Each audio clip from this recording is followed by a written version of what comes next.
नमस्कार, आप देख रहे हैं संजीव चौहान के साथ अमर मंथन खबर। आज हम चर्चा करना चाहेंगे कांग्रेस पार्टी के वरिष्ठ नेता और राष्ट्रीय महासचिव वीरेंद्र राठौर से। इस पर चर्चा में हमारे जो सीनियर पत्रकार हैं हरीश चावला जी, उनसे बातचीत करना चाहेंगे और इस चर्चा में अहम मुद्दे रहेंगे हमारे हरियाणा के मुख्यमंत्री माननीय मनोहर लाल खट्टर को लेकर, और जो सड़क परिवहन मंत्री हैं वो करनाल में आज आए हैं, वो किन किन परियोजनाओं का शिलान्यास करने जा रहे हैं उनको लेकर चर्चा की जाएगी। इसके साथ साथ जो कांग्रेस पार्टी की मजबूती है, किस प्रकार से कांग्रेस पार्टी मजबूती लेकर आ रही है, तमाम मुद्दों पर चर्चा रहेगी। देखते रहे संजीव चौहान के साथ अमर मंथन खबर, हमारे सीनियर पत्रकार हरीश चावला के साथ। खबर को अधिक से अधिक अवश्य करें। शुक्रिया। मेरा तो नितिन गडकरी जी से ये निवेदन है, वो आज आ रहे हैं कि इस समस्या को वो जाने समझें और स्वयं इस समस्या को देखें कि 60 किलोमीटर के अंदर आपने 2 इम्पोर्टेंट टोल्स लगाने का काम कर दिया और भारी मात्रा में, जिसके अंदर वसूली बहुत ज्यादा है। घरोंडा में आपने बस्ताड़ा में टोल प्लाजा बनाया, उसके बाद पानीपत के अंदर टोल है ठीक 20-22 किलोमीटर के बाद, और करनाल के चारों तरफ आपने टोल ही टोल लगाने का काम कर दिया। तो इस टोल को, जो बस्ताड़े का जो टोल है, इसको हम उखाड़ करके जो है ना आगे भेजने का काम करें। नमस्कार दोस्तों, मैं हूं हरीश चावला और आप देख रहे हैं 7-11 न्यूज और अमर मंथन खबर।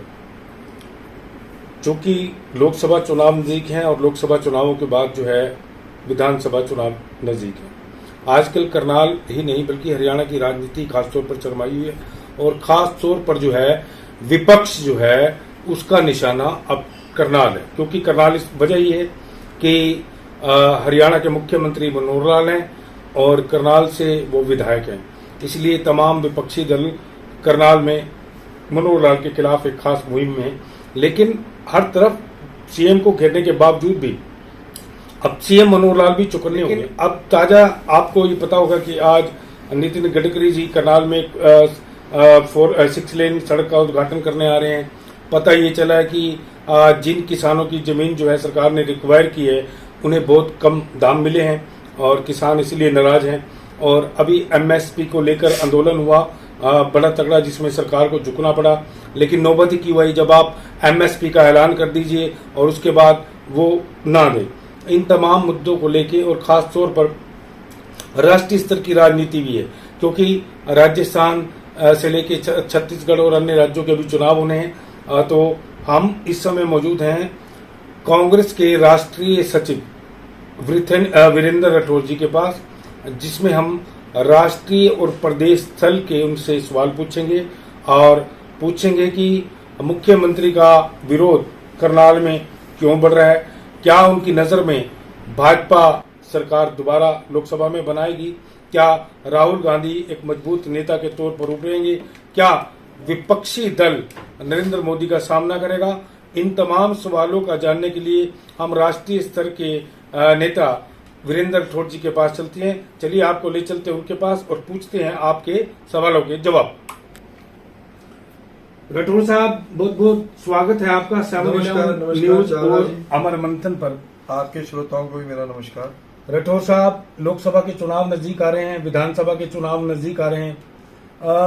क्या लगता है कि आपकी जो कांग्रेस पार्टी है राष्ट्रीय स्तर पर कितनी मजबूती से खड़ी है?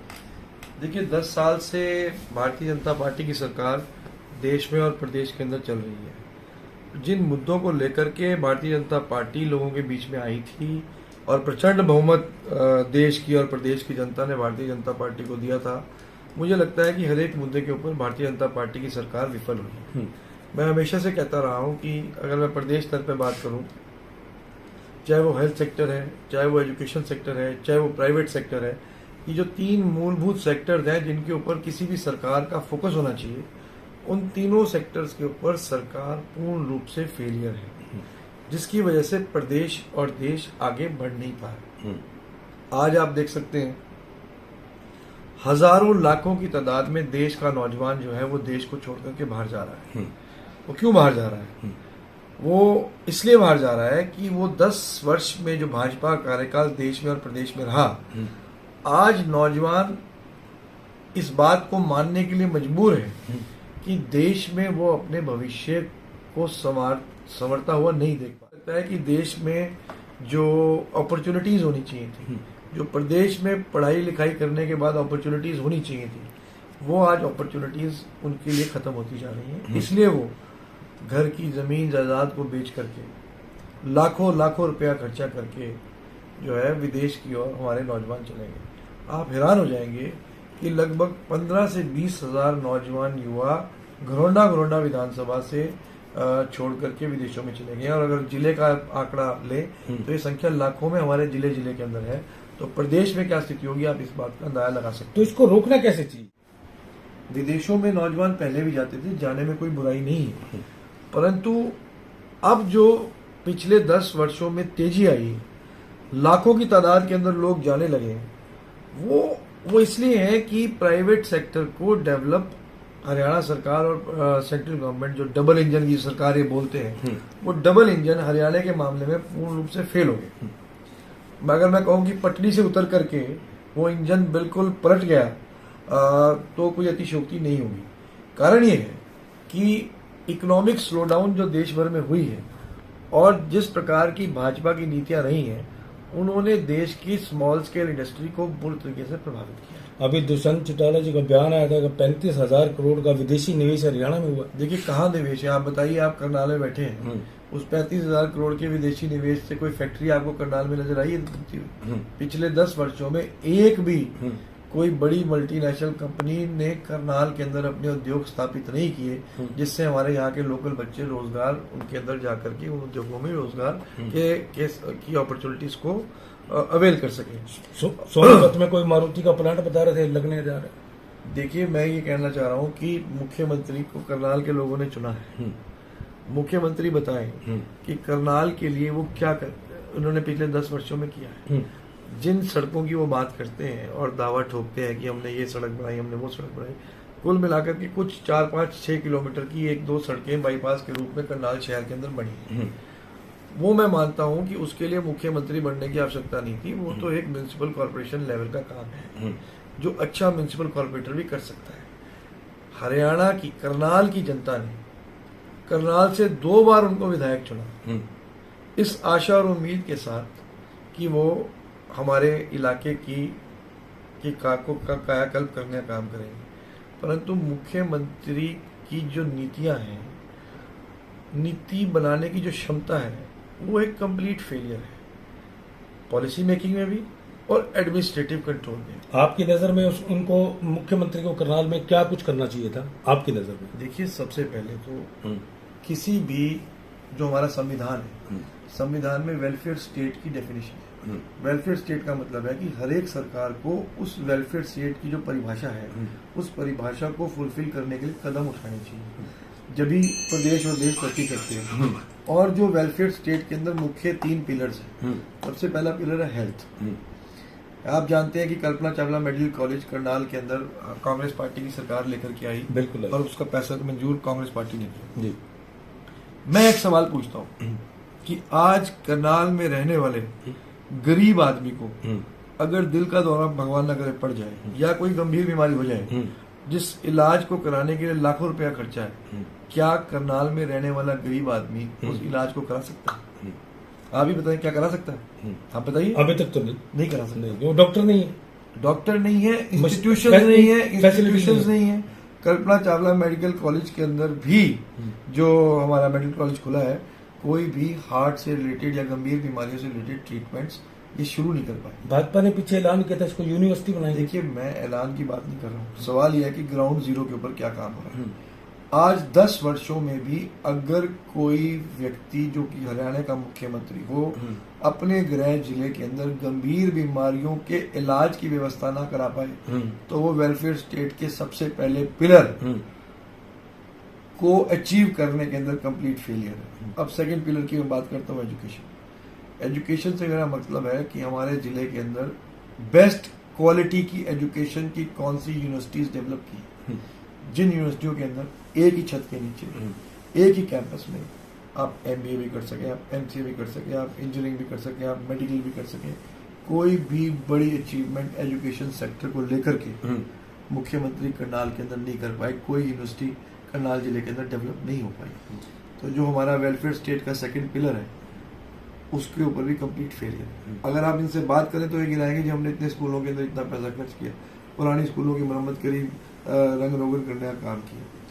नया कोई भी एजुकेशन इंस्टीट्यूट करनाल के अंदर डेवलप नहीं हुआ। एक ये इन्होंने हॉर्टिकल्चर वहाँ नीलो करेंगे हॉर्टिकल्चर इंस्टीट्यूट को इन्होंने डेवलप किया है, मैं मानता हूँ, हम धन्यवाद भी करते हैं मुख्यमंत्री का।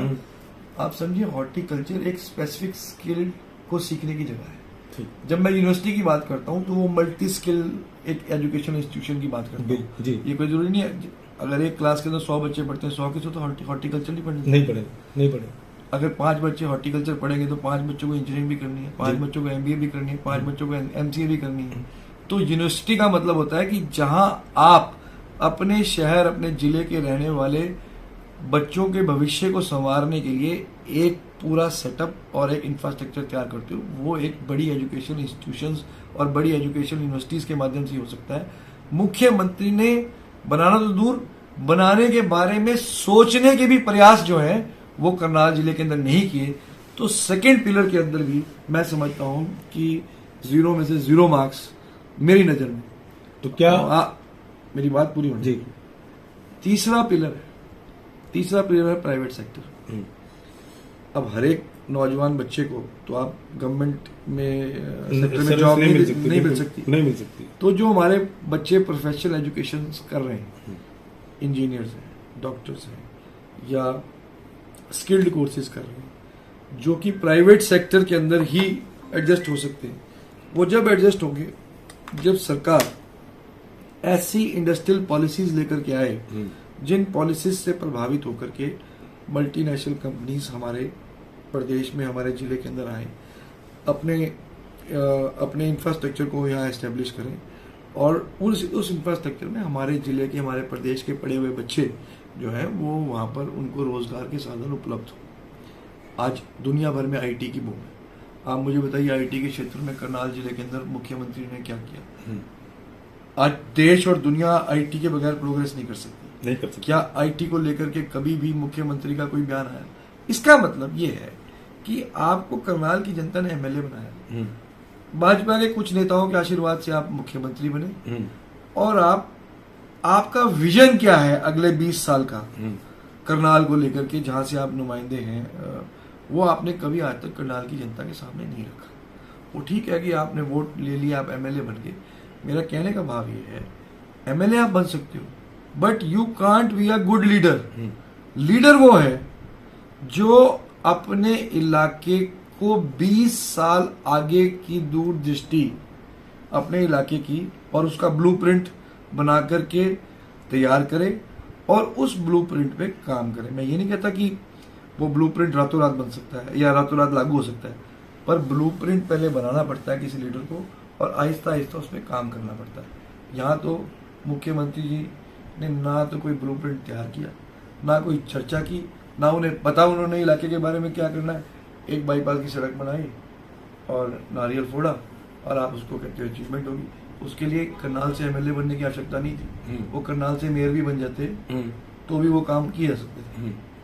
MLA बनना है तो आपको संविधान के तहत 2 वेलफेयर स्टेट की जो डेफिनेशन है, जो एक चीफ मिनिस्टर लेवल के लीडर को, या मैं कहूँगा लीडर तो मैं गलत शब्द इस्तेमाल कर रहा हूँ, चीफ मिनिस्टर को, क्योंकि चीफ मिनिस्टर बनने में भी और लीडर बनने में भी अंतर है। Every chief minister can not be a leader. तो एक विजनरी चीफ मिनिस्टर के रूप में आपको एक इलाके का ब्लूप्रिंट तैयार करना चाहिए था। उस ब्लूप्रिंट को आप 10 साल में अचीव करते, 15 साल में अचीव करते, वो अलग बात थी, परंतु आपने ना तो कोई सोच इस बारे में की, ना कोई ब्लूप्रिंट तैयार किया।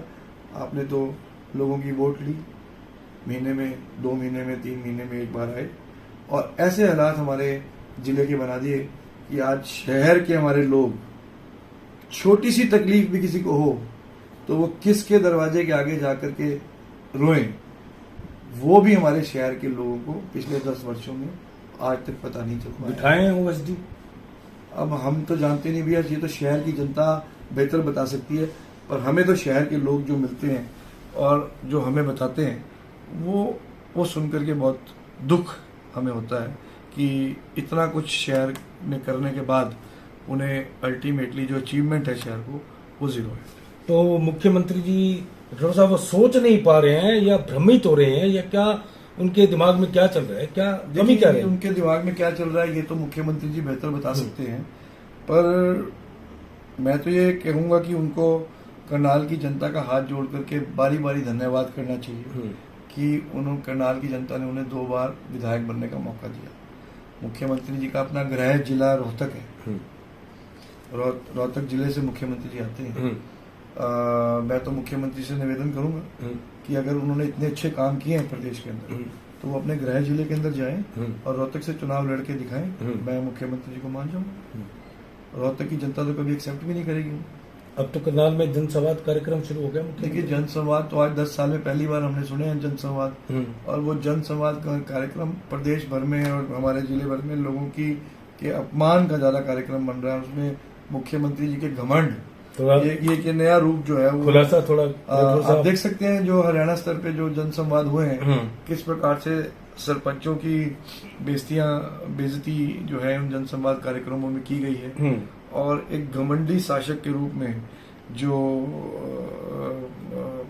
व्यवहार जो है उनका प्रदेश की जनता के प्रति रहा है, मुझे लगता है कि बड़ा अफसोसजनक है। प्रजातंत्र में मुख्यमंत्री जी को समझना चाहिए कि जब जिंदाबाद के नारे भी जनता लगाती है तो जनता परेशान होकर के अपनी परेशानियां रखने का काम करती है, तो मुर्दाबाद भी जनता ही लगाएगी। तो मुर्दाबाद सुनने की भी क्षमता होनी चाहिए। जब कोई मुर्दाबाद बोलता है तो उसमें घमंड किसी नेता का झलकना नहीं चाहिए, क्योंकि जिंदाबाद भी जनता लगाती है। तो मुर्दाबाद का नारा लगाने के लिए तो कोई दूसरे प्लेनेट से लोग नहीं आएंगे। मतलब कहने का है कि 2014 और 19 में जिंदाबाद के नारे लगे, तो 2024 में अब मुर्दाबाद के तो जब जिंदाबाद के नारे लगने से आप खुश होते हो तो मुर्दाबाद के नारे सुनने की भी क्षमता जो है होनी चाहिए। तो उसमें घमंड का प्रदर्शन नहीं होना। तो 2024 में वक्त आएगा जी? देखिए, वक्त तो देश की और प्रदेश की जनता को तय करना है, और मैं समझता हूँ कि अगर मेरे इंटरव्यू की बजाय करनाल की जनता की आप इंटरव्यू लेंगे, उनकी मन की बात सुनेंगे, तो दूध का दूध पानी का पानी होने का काम है। अच्छा, गडकरी जी आ रहे हैं, किसानों का रोप है घरोंडा के, अभी कम मुआवजा मिला। देखिए, हम स्वागत करते हैं, गडकरी जी आ रहे हैं और अच्छा प्रोजेक्ट जो है वो हाईवे का वो लेकर के आए हैं। पर इसमें जो सबसे गंभीर बात वो है कि जो लैंड एक्विजिशन एक्ट के तहत जो मुआवजा हमारे किसान भाइयों को मिला है, हजारों एकड़ जमीन जो है वो इस प्रोजेक्ट के लिए एक्वायर की गई है।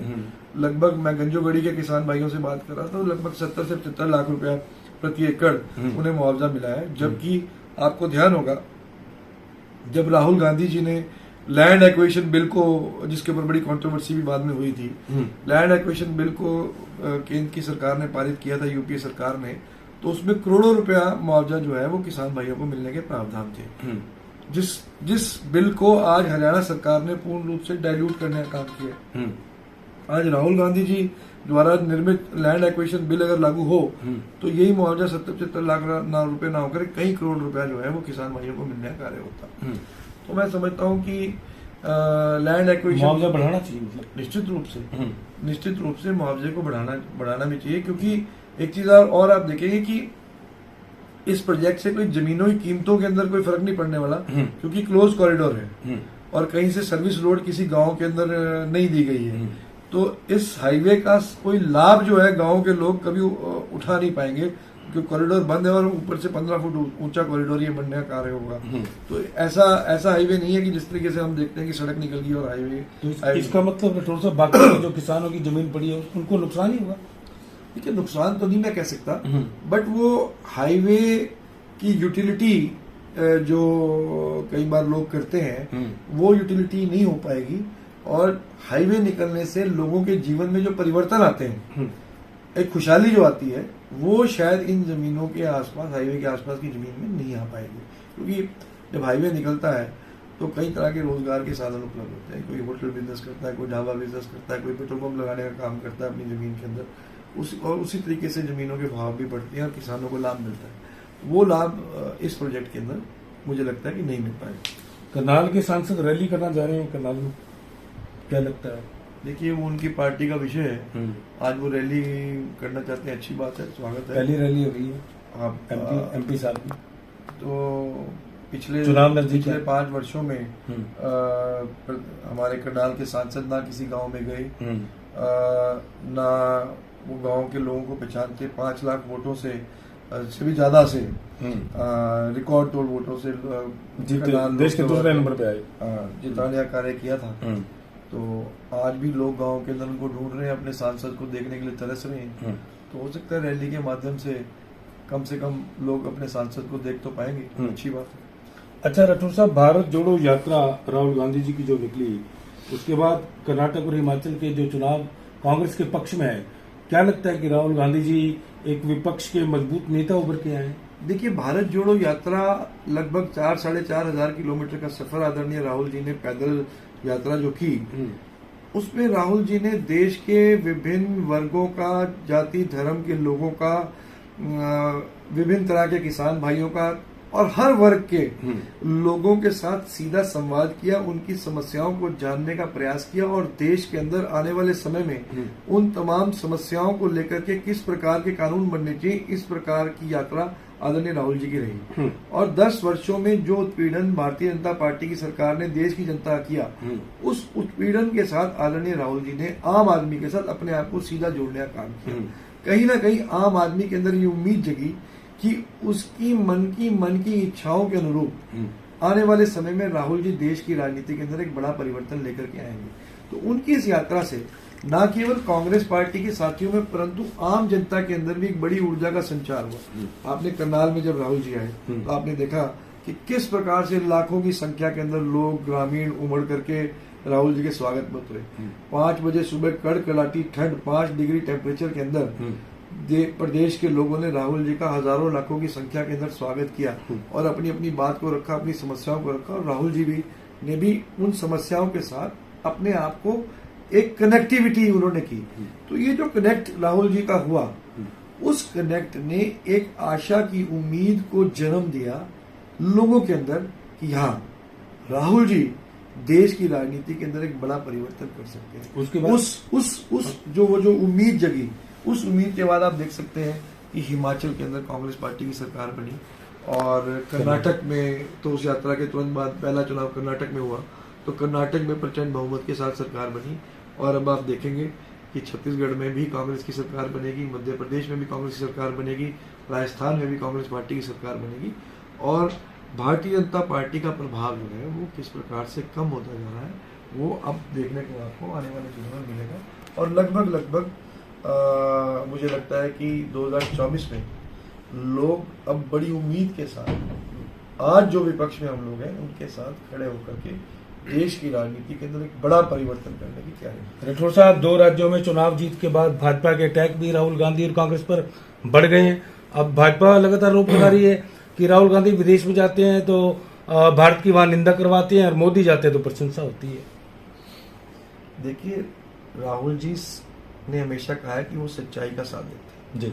राहुल जी किसी भी प्लेटफॉर्म पे सच्चाई को बड़े मुखर तरीके से उठाने का काम करते हैं। और आजकल तो ग्लोबल वर्ल्ड है, आप यहाँ पे कोई बात करोगे तो वो अमेरिका में दिखती है, तो कहीं पे भी खड़े होकर के, सोशल मीडिया का जमाना है, इंटरनेट का जमाना, IT का जमाना है, तो इस बात से कोई फर्क नहीं पड़ता कि देश के किस कोने में खड़े होकर के आप क्या बात कर रहे हो। किसी भी कोने में आप खड़े होगे, पूरी दुनिया आपकी खबर को देखती है और पूरी दुनिया जो है वो ये देख रही है कि किस प्रकार से डेमोक्रेसी को देश की राजनीति में हिंदुस्तान के अंदर कमजोर करने का काम किया जा रहा है। राजस्थान, छत्तीसगढ़ और दूसरे राज्यों में चुनाव होने, क्या उम्मीद है? कांग्रेस बेहतर प्रदर्शन करेगी? कांग्रेस बेहतर प्रदर्शन करेगी और मुझे पूरी उम्मीद है कि इन राज्यों में कांग्रेस की सरकार की स्थापना होगी और 2024 के अंदर भी प्रचंड बहुमत के साथ कांग्रेस पार्टी जो है देश भर में अपनी उस केंद्र में भी अपनी सरकार बनाने का काम करेगी। अच्छा राठौर साहब, आप राष्ट्रीय स्तर के नेता और कांग्रेस पार्टी में राष्ट्रीय सचिव भी हैं। लोकसभा चुनाव में क्या विपक्ष होगा एकजुट? देखिए, इम्पोर्टेंट ये है कि आज जो देश की गंभीर समस्याएं हैं इनको मुख्य रूप से किस प्रकार से उठाया जाए, और मुझे लगता है कि उसके अंदर विपक्षी दलों की एक अहम भूमिका है। और आज जिस प्रकार से न केवल 10 साल का जो भाजपा कार्यकाल रहा है, उससे भी जो बड़ा खतरा आज जो उत्पन्न हुआ है वो है डेमोक्रेसी को बचा के रखने, लोकतंत्र को बचा के रखने का। कहीं ना कहीं भारतीय जनता पार्टी के जो कदम आज डेमोक्रेसी को समाप्त करके कहीं ना कहीं मुझे लगता है कि जो राजतंत्र की तरफ बढ़ रहे हैं, वो एक देश की राजनीति के लिए बड़ा खतरा है। और जो ये कदम जो है वो रीजनल पार्टीज को समाप्त करने की ओर भी कदम है। तो रीजनल पार्टीज को एक केंद्र के मुख्य विपक्षी दल के साथ निश्चित रूप से आना पड़ेगा, एकजुट होना पड़ेगा। और केंद्र में आप जानते हैं और देश के अंदर मुख्य विपक्षी दल के रूप में कांग्रेस है। तो ये स्वाभाविक है। मुझे ऐसा लगता है कि देश के हालात को देखते हुए कि जितने भी हमारे रीजनल पार्टीज हैं उन रीजनल पार्टीज को कांग्रेस का साथ लेकर के एक मजबूत विपक्ष की भूमिका में आना पड़ेगा। विपक्षी दल समझेंगे कांग्रेस को इस मामले में? देखिए समझते हैं। देखिए निश्चित रूप से आज कांग्रेस आज भाजपा के खिलाफ मुख्य रूप से देश भर में जो पैन इंडिया प्रेजेंस तो कांग्रेस इंडियन नेशनल कांग्रेस की जी, तो ये तो कोई छुपी हुई बात नहीं। जबकि रीजनल पार्टीज तो अपने स्टेट तक सीमित। अच्छा, ये ऐसा अब आरोप है क्योंकि नरेंद्र मोदी जो देश के प्रधानमंत्री हैं अमेरिका दौरे पर जा रहे हैं कल से, लेकिन ये बार बार यही विपक्ष सत्ता पक्ष यही कहता है कि जब तक कांग्रेस रही है विदेश नीति में इजाफा नहीं हुआ बल्कि विदेश नीति का भट्ठा बैठाया। और जब से मोदी प्रधानमंत्री बने और भारत की छवि को विदेशों में बहुत निखारा। देखिए ये तो क्या ये मैनेजमेंट गुरु के लोग हैं। इनकी जो व्हाट्सएप यूनिवर्सिटी है वो इवेंट मैनेजमेंट को बहुत अच्छे तरीके से प्लान करती है। और व्हाट्सएप और इंटरनेट के माध्यम से पूरे देश और विदेश के अंदर ये इवेंट को अपने प्रोजेक्ट करने का काम करते हैं। आज राहुल जी आज मोदी जी अगर अमेरिका के दौरे पे हैं तो 10 दिन पहले इनकी इवेंट मैनेजमेंट कंपनियां जो है वो अमेरिका पहुंच चुकी होती हैं। वो पूरे इवेंट को वहां मैनेज करती हैं, किस प्रकार से कहाँ मोदी जी रुकेंगे, कहाँ मोदी जी खाएंगे, कैसे मोदी जी चलेंगे, किसके कंधे पे हाथ रखेंगे, किस कब जेब में हाथ डालना है, कब जेब से हाथ बाहर, ये सारा जो है इवेंट मैनेजमेंट कंपनीज जो है इनकी वो तय करती है सारे एजेंडे को। और फिर इंटरनेट और सोशल मीडिया के माध्यम से एक छवि को प्रोजेक्ट करने का कार्य किया जाता है। मैं कहता हूँ कि कोई भी प्राइम मिनिस्टर हो, किसी भी देश का प्राइम मिनिस्टर हो, उसका एक डिफाइंड प्रोटोकॉल है, चाहे वो छोटा देश है चाहे बड़ा देश है। और उसी प्रोटोकॉल के मुताबिक हर देश के हर प्रधानमंत्री को रिस्पेक्ट मिलने का काम होता है। ऐसा नहीं है कि ये सब चीजें जो है ये सब प्रोटोकॉल अभी शुरू हुए हैं। ये तो जब से देश अलग अलग देश बने हैं ये प्रोटोकॉल डिफाइन हुए हैं, तो हर एक व्यक्ति को वो प्रोटोकॉल मिलता है। पर कभी इस प्रकार की चीप पब्लिसिटी जो है करके एक माहौल बनाने का काम इवेंट मैनेजमेंट के थ्रू कभी किसी देश के प्रधानमंत्री ने नहीं किया। तो लोकसभा चुनावों से पहले चुनावी स्टंट है इसका मतलब? चुनावी स्टंट नहीं है, ये इमेज मेकिंग की एक प्रक्रिया है। वो उसको मोदी जी फोटोग्राफिक स्किल्स को बहुत लाइक करते हैं, कैसे उनको फोटो खिंचवानी है, किस एंगल से फोटो खिंचवानी है, कब किस बात को कैसे रखना है देश और दुनिया के सामने। तो ये इसका शौक मोदी जी को है, तो उसको लेकर के इनकी कंपनियां जो है वो काम करती रहती हैं दिन रात, व्हाट्सएप यूनिवर्सिटीज, तो वो इसी काम में व्यस्त है। देश के हालात कैसे ठीक किए जाए इस पे कोई फोकस नहीं है। ठीक। अच्छा, आखिरी सवाल, आपने 3 मुख्य मुद्दे गिनवाए, चिकित्सा, शिक्षा और रोजगार। मैं ये कह रहा हूँ कि जो विधानसभा चुनाव अब 2024 में आएंगे, लोकसभा चुनाव आएंगे, क्या कांग्रेस लोगों को समझा पाएगी कि यही असली 3 मुद्दे हैं जिसके साथ कांग्रेस खड़ी है? देखिए नेचुरली कांग्रेस पार्टी की जब सरकार थी हरियाणा में, हमने अलग अलग जगहों पे यूनिवर्सिटीज को डेवलप करने का काम किया, मेडिकल कॉलेजेस को लाने का काम किया।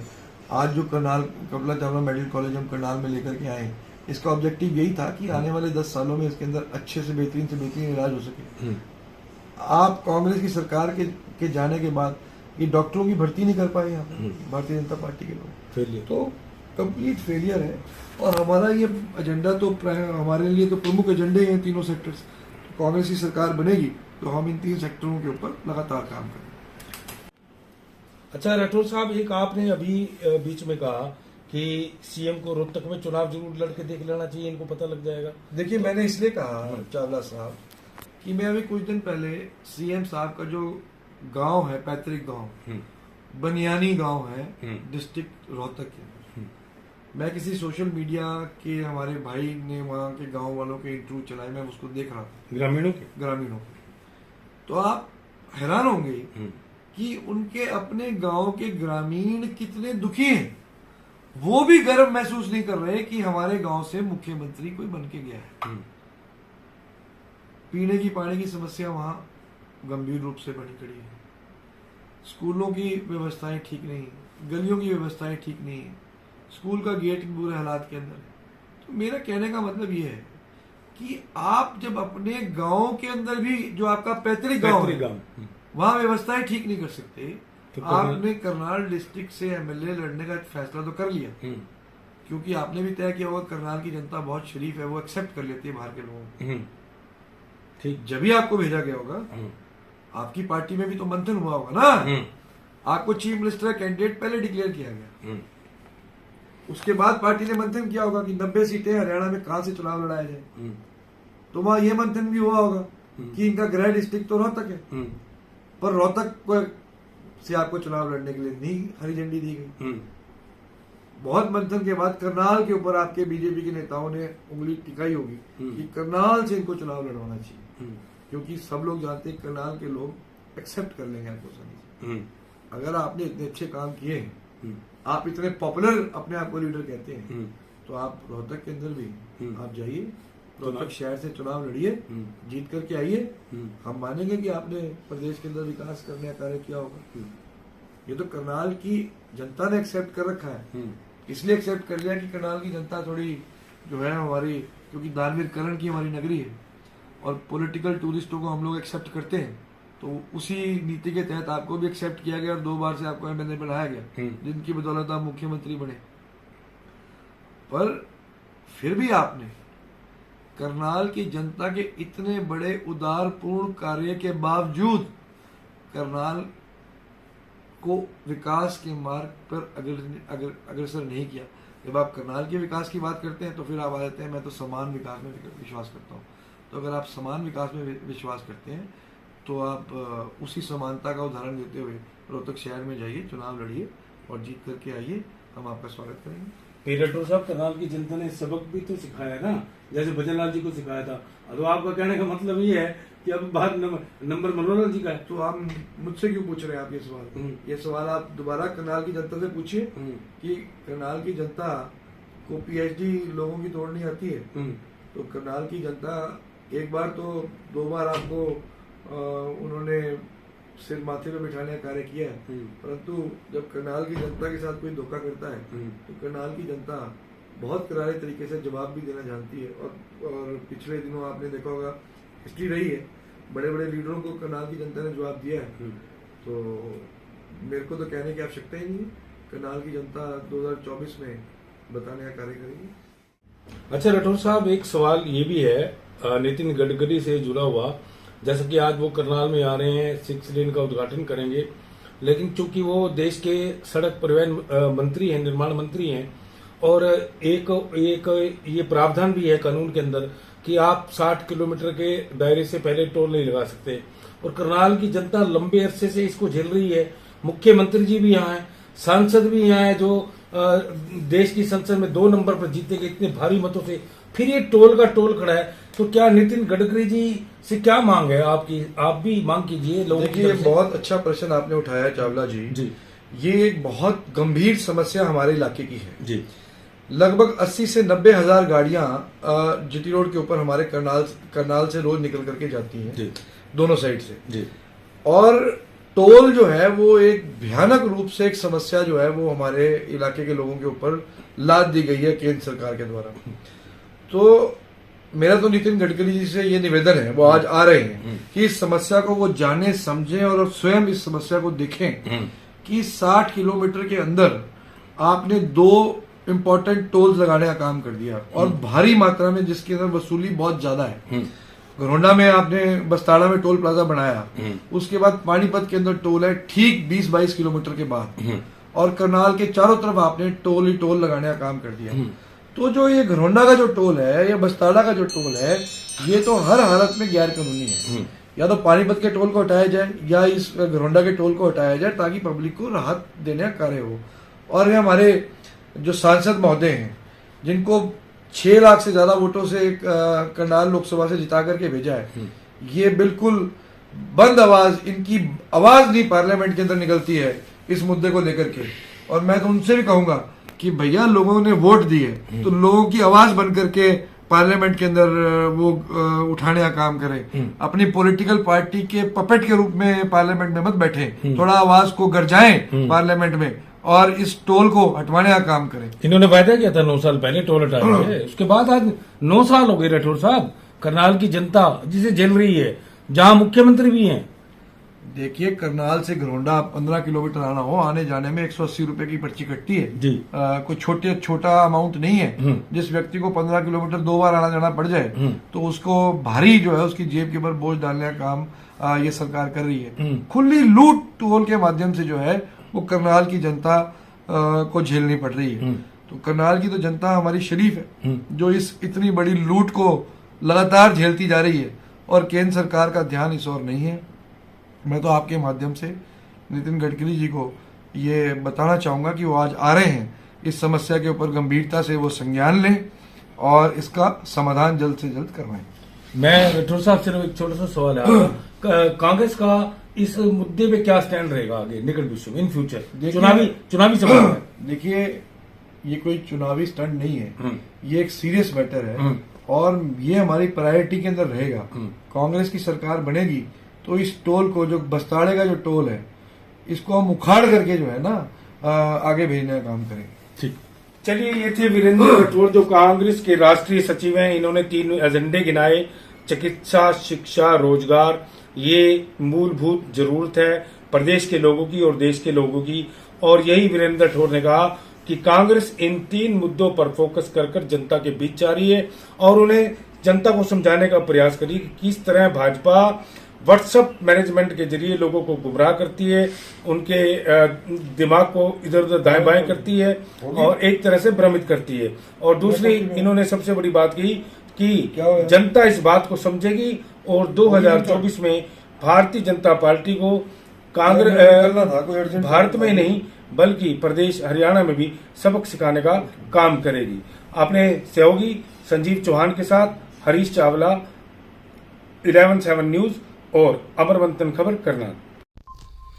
लेकर चले अमरमंथन खबर को अपने संग, लाइक करें, कमेंट करें, शेयर करें और फॉलो करना ना भूलें। अमरमंथन खबर आपका अपना चैनल।